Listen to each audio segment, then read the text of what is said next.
3 बेटियों का एक बाप किस हद तक बदनसीब हो सकता है कि उसकी चिता को आग देने के लिए 5,000 रुपए भेजकर बेटियां अपना पल्ला झाड़ लेती हैं। शिवचरण रतन गुप्ता अपनी बेटियों से आखिरी वक्त में मिलना चाहते थे।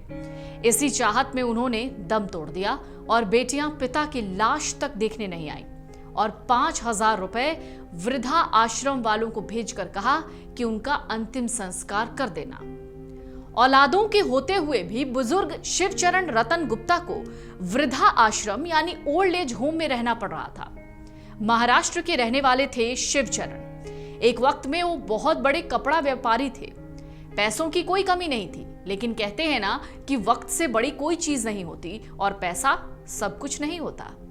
करीब 1.5 साल पहले शिवचरण गुप्ता अपनी पत्नी मीना गुप्ता के साथ सोनीपत वृद्धा आश्रम में आए। उनका कोई बेटा नहीं था, उनकी सिर्फ 3 बेटियां थीं।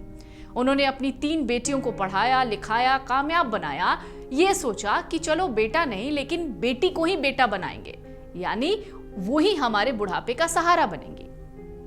इनमें से 2 को शिवचरण ने सरकारी टीचर बनाया, लेकिन मौत की खबर पाकर भी कोई भी बेटी उनके अंतिम संस्कार में नहीं पहुंची।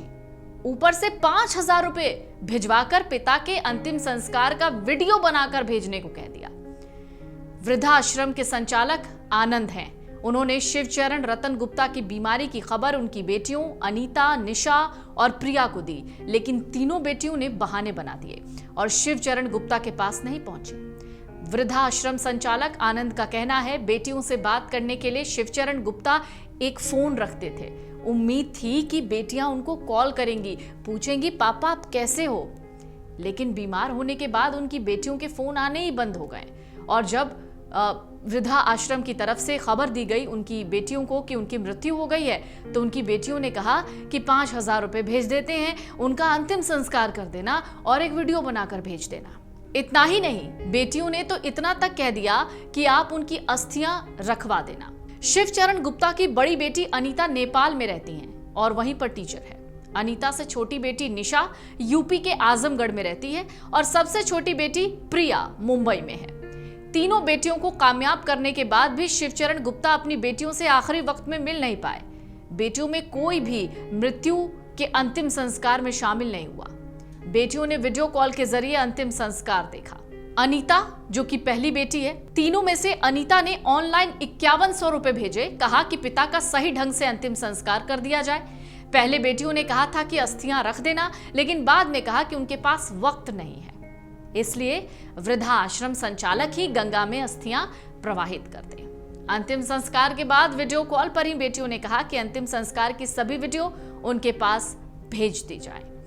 शिवचरण की अंतिम इच्छा का सम्मान करते हुए उनके निधन के बाद उनकी आंखें दान कर दी गई हैं। इससे जरूरतमंद लोगों को नई रोशनी मिल जाएगी और इस तरह एक पिता अपनी आखिरी सांस के बाद भी किसी के जीवन में उजाला छोड़ गया। ये मामला शिवचरण गुप्ता का नहीं है, बल्कि समाज की सच्चाई है, जहां पैसा ही सब कुछ है और आदमी इतना व्यस्त हो गया है कि उसके पास अपनों के लिए ही वक्त नहीं है। औरत जिसे ममता की मूरत कहते हैं, आज उससे क्या हो गया है? आज उसके पास अपने पिता के लिए भी वक्त नहीं है। शिवचरण गुप्ता एक समय में बहुत बड़े कपड़ा व्यापारी थे और पैसे भी बहुत कमाए, लेकिन शायद वो अपनी बेटियों को संस्कार देना भूल गए। यही वजह है कि उनकी बेटियों ने उनके संसार से विदा होने के बाद भी अंतिम दर्शन तक नहीं किए। शिवचरण का अंतिम संस्कार करने वाले संस्था के लोगों का कहना है कि आज के समय बच्चों को संस्कार देने बहुत जरूरी है, क्योंकि बच्चे बहुत ज्यादा बिजी हैं, लेकिन उन्हें अपनेपन का एहसास भी तो होना चाहिए। अगर आप ये वीडियो YouTube पर देख रहे हैं तो हमारे चैनल को सब्सक्राइब कर बेल आइकन दबाएं और Facebook पर देख रहे हैं तो हमारे पेज को लाइक करें।